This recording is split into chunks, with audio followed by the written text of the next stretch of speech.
প্রিয় দর্শক, এই মুহূর্তের সবচেয়ে বড় আপডেট সজল এক্সক্লুসিভ ইউটিউব চ্যানেলে সরাসরি ডিএ মামলার এক বড় আপডেট।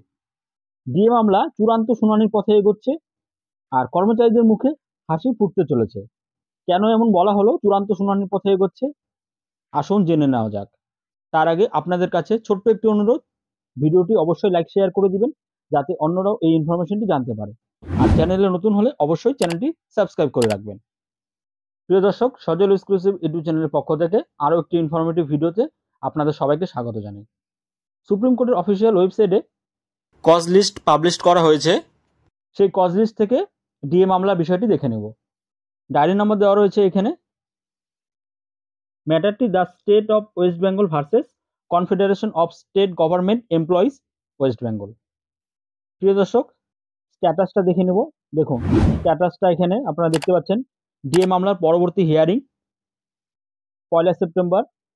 একটি অলরেডি আমাদের চ্যানেলে প্রতিবেদন করে আপনাদের এই ডেটটি জানানো হয়েছিল, তবে কোন বেঞ্চে মামলা হবে সেটা মেনশন ছিল না। তবে আজকের কজ লিস্টে কিন্তু পরিষ্কার মেনশন করা রয়েছে 1 সেপ্টেম্বর ডিএ ম্যাটার উঠতে চলেছে।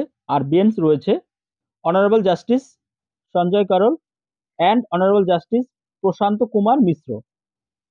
সিরিয়াল নাম্বার দেওয়া রয়েছে 97। স্ট্যাটাসে রয়েছে পেন্ডিং মোশন হিয়ারিং। দুপুর 2টোর দিকে ম্যাটারটিকে মেনশন করা হয়েছে। 2টার পরে এই ম্যাটারটা দেখা হবে। সিরিয়াল নাম্বার 97 রয়েছে। তবে সূত্র মারফত জানা যাচ্ছে ওই দিন সাংবিধানিক বেঞ্চও নেই বা অন্য বড় বড় কোনো ম্যাটার নেই। তো আশা করা যাচ্ছে যে 2টার পরে ডিএ ম্যাটারটি উঠতে চলেছে।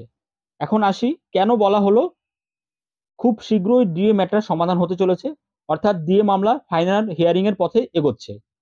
তার কারণ আপনাদের মনে থাকবে, এই আগস্ট মাসের এই যে বেঞ্চটি এখানে মেনশন করা রয়েছে honourable justice Sanjay Karol and honourable justice Prashant Kumar Mishra, এই বেঞ্চটি আগস্ট মাসের 4, 5, 6, 7 এই ডেটগুলোতে ডিএ মামলাটিকে রেগুলার শুনেছিল।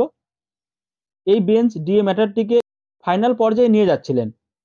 পরবর্তীতে আমরা দেখতে পেলাম ডিএ মামলা যে 26 তারিখে লিস্টেড ছিল সেখানে অন্য বেঞ্চ মেনশন করা ছিল।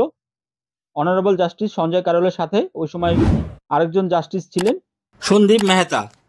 আর ওই দিন সেরকম কোনো হিয়ারিং হয়নি, নেক্সট ডেট দেওয়া হয়েছিল। আর সেই নেক্সট ডেটই কিন্তু 1 সেপ্টেম্বর হতে চলেছে। এই যে বেঞ্চ রেগুলার হিয়ারিং করিয়ে আসছিল, আবার এই বেঞ্চেই মামলাটি উঠতে চলেছে। তাই সূত্র মারফত জানা যাচ্ছে ডিএ মামলা চূড়ান্ত হিয়ারিং এর পথে এগোচ্ছে। আর এই ম্যাটারটি নিয়ে রাজ্য সরকারি কর্মচারীরা অধীর আগ্রহে বসে আছে।